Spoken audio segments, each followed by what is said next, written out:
Hi, it's Angela Critters. Let's make $1,000,000 potato casserole. I've got my ingredients assembled. I have a can of cream of chicken soup. I've got 4 ounces of cream cheese. I've got 1 cup of heavy whipping cream. You could also use half and half. Half of a cup of cottage cheese, small curd. Half of a cup of sour cream. And then my topping is going to be Ritz crackers, cheddar cheese, and butter, but that's last. So what we're going to do first, and I've got all my seasonings mixed together. I have 1½ teaspoons of salt.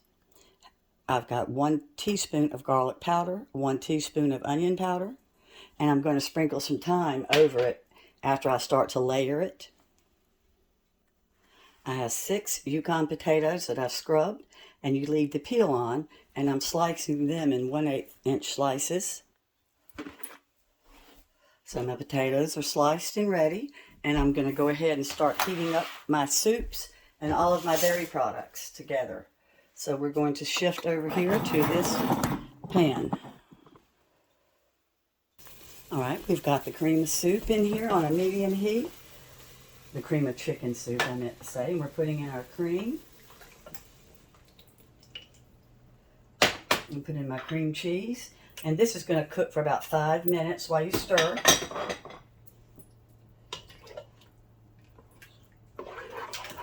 I'm going to put in my cottage cheese. Have you ever had the $1,000,000 spaghetti? It's basically the same thing, but they just did it with potato. I love this recipe. Here goes the sour cream.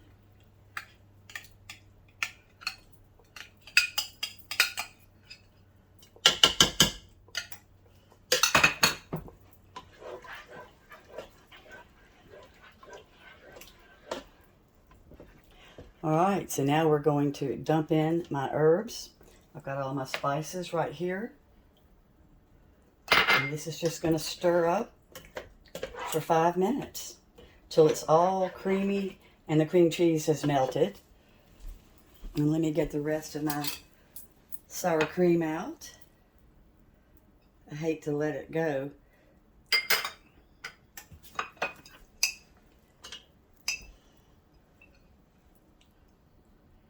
My oven's preheated to 350, and this is going to cook for 1 hour and 10 minutes covered with aluminum foil, and then it's going to cook for another 20 minutes without the aluminum foil. It was going to be a total of 1 hour and 40 minutes. I probably did the math wrong. All right, so we've got it stirring up here. It's a real quick dish. It's tasty enough you could have it for a special occasion, but it's fast enough you could do it every night if you wanted to. Not that you would, but it's that good. You're going to love it. So I'm going to keep stirring for a second. Then I'm going to divide my mixture in half and start putting it in my casserole dish. But once this is mixed up, I'm going to throw in my potatoes and coat them thoroughly. All right. It's all melted. I can still see a little bit of the cottage cheese, but as long as my cream cheese is melted, we're good to go. So I'm going to throw in my potatoes and get them evenly coated. I love that you don't make mashed potatoes out of this first. A lot of recipes, you boil the potatoes first and mash them, but that takes away half of the flavor. So you can really still taste your potatoes with this. And every bit of this good goo we're going to be pouring into the casserole. Let me cut this off.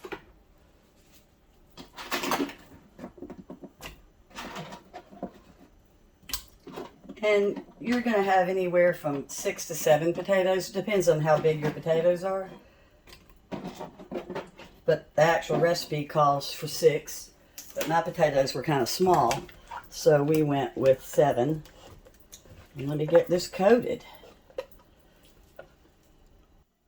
All right, so it's all gooed up. All my potatoes are coated as well as they're going to be coated. Okay, so we're going to divide it in half. You don't need to butter your dish. You use a 9 by 13 or something similar. This isn't quite 9 by 13. but it won't matter. My potato layers will just be a little bit thicker. So I've got half of it in here. And then I'm going to get my spoon and press them down. Kind of try to get them into an even layer.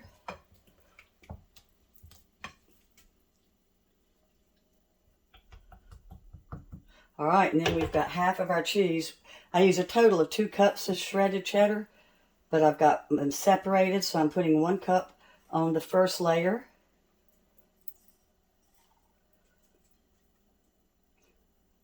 You can use white cheddar, but it's not as sharp, so I ended up, well, the white cheddar I had was not as sharp. It was already grated, and it was just plain cheddar, but I like sharp cheddar with this. All right, so now I'm going to put on the other half.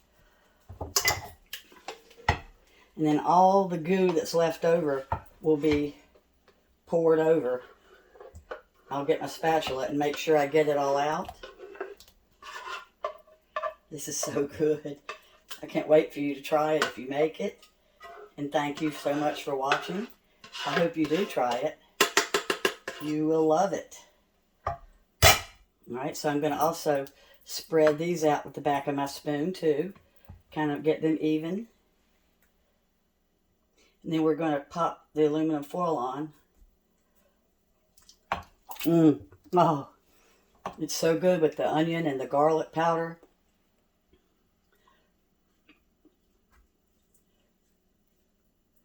And you're supposed to use fresh thyme. I didn't have any fresh. It was bad, so I had to use my, I'm using my regular thyme, my dried powdered thyme. All right, so we've got our Ritz crackers. I had 30 Ritz crackers. We've got them mixing up with my 2 tablespoons of melted butter and the 1 cup of cheese I had reserved. And you just kind of try to coat it. And you'll see I've already got my potatoes ready. I think my camera cut off, but I did my second layer. And then I've got my goo all over the top of it, as you can see. And I put a little bit of thyme all over that. And I made sure and got all of the goo out of the pan. All right. So here goes our topping, and it's going in at the 350. And I'm just going to have to use my fingers.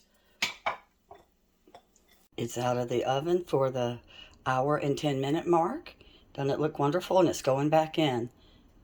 Out of the oven, and the house smells delicious. It cooked right at 1 and 40 minutes. And you'll see that it's bubbling. It's going to sit for 15 minutes and rest. And this gravy, this goo, is going to thicken up. So it is really a good dish. I think you're going to love it if you try it. I'll have the directions in the description. Thanks so much for watching. And oh, it does make good leftovers and it freezes well. So keep that in mind. Thanks a lot. Bye-bye.